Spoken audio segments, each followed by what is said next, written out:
मुलाखतीचं नियंत्रणच असं आहे की तुम्हाला तुमच्या पद्धतीच्या अनुषंगाने महत्वाचं काय की संशोधकाला सुद्धा स्वतःवरती नियंत्रण.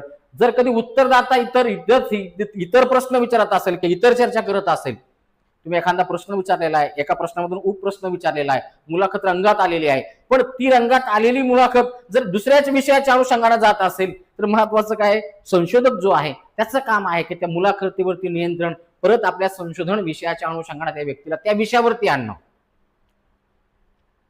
मुलाखतीचं नियंत्रण तुमच्या हातात पाहिजे.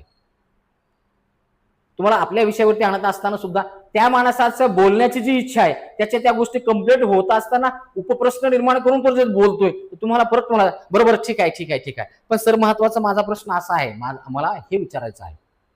ठीक आहे मला हे विचारायचं आहे. तुम्ही परत त्याला पूर्व नियोजित तुमच्या विषयाच्या अनुषंगाने आणू शकता. मुलाखतीवर नियंत्रण ठेवण्याची जबाबदारी सुद्धा संशोधकाची असते.